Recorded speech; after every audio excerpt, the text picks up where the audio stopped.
Okay, so as you'll see in the video, this tire is a run flat Continental brand, and its manufacturing date is 2024, and for some reason it just started ripping itself, or let's say disintegrating.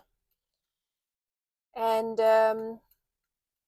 very disappointing, because within 10 seconds the tire pressure warning light came on, and it dropped from 2.1 bar to 0 bar within 10 seconds.